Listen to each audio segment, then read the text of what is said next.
Welcome back to the One Bar and Lupagus show. I am Lupagus. We're so close to week one. I can almost smell it. We will soon start our regular week programming. But before that, we have a couple more videos to fill in the gaps. While we're waiting for that to happen, be sure to drop hashtag 4000 in the comments for your chance to win a Minnesota Vikings jersey of your choice. Who would you pick?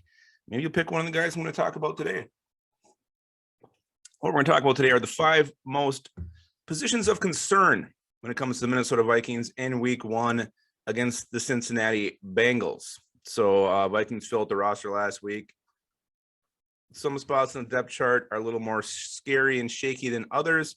So let's look at the 5 positions that are most concerning as we face those damned striped kitties of Cincinnati. Number 1 is left tackle.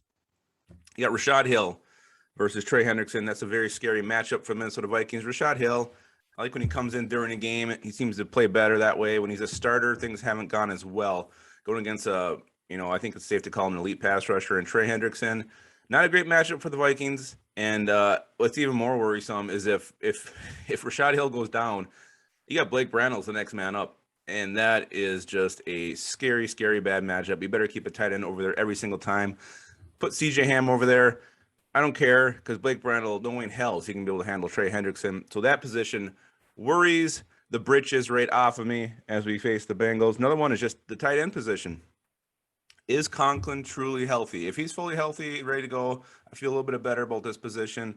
Was it a hamstring? You never like to hear the hamstring, lower leg injuries or leg injuries. Hamstring isn't really lower with the receiver type of player. So not great. I hope he's okay. I hope he's 100%. And if he is, I feel better. But then you look behind him. Is Chris Herndon going to be ready? I don't think so. I think he'll need at least a couple weeks before he's really got himself familiar enough with this offense to make an impact. And then Brandon Dillon.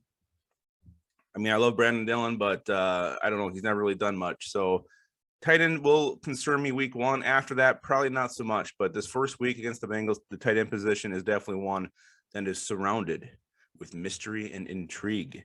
All right, another position that is very concerning is the kicker position. You got Greg Joseph, who they held on to, which I thought was kind of surprising with the names that were being released. Nick Folk, Zane Gonzalez, the Money Badger, Randy Bullock, all kickers who have been pretty solid at times in the league, maybe not Zane so much. But they hung on to Greg Joseph, but then they went ahead and they pulled a fast one, an old switcheroo, give him a new holder. So you got the shaky kicker coming off a preseason where he was, 4 for 6 in the preseason games. Had stretches where he missed a shit ton of kicks in practice, stretches where he looked okay. And now you're going to mix everything up with giving him a new holder he has to get used to and accustomed to, in a game that's just 8 days away. I don't know. They did this with Daniel Carlson, didn't pan out well. So that's very concerning to me. We'll see. Maybe Greg Joseph will surprise and be 5 for 5 and hit 3 field goals from 50 yards. I don't know, but just a little shaky there in that kicker position. Another position I think is concerning as we march toward the season opener, and that's backup safety.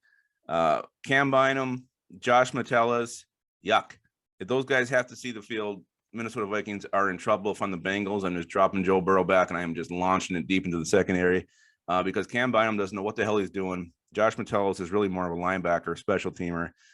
If they're on the field, it's not going to be good. So hopefully Harrison Smith does what he always does and stays healthy. Xavier was the same thing because if we have to start putting those guys on the field, hopefully the game's already out of hand for the Vikings at that point if it were to happen. Otherwise, the Bengals could definitely find a huge chink in the armor of our defense.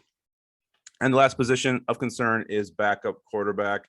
Ask me in about week 8 if I'm going to be as concerned. No, I won't be because I think Kellen Mond will have plenty of reps, watch plenty of games, and I'm not concerned about his ability. It's just, a young head in there under center, just like the backup safety. If he's forced into action, he's just not ready yet. He needs more time.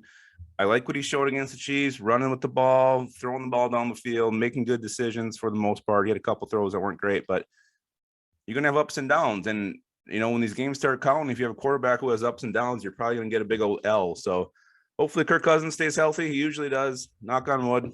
Don't want to jinx anything here. But if Kellen Mond is forced on the field in week 1, the Vikings are definitely in trouble. All right, those are my 5 concerning positions for the Vikings as we head into week 1.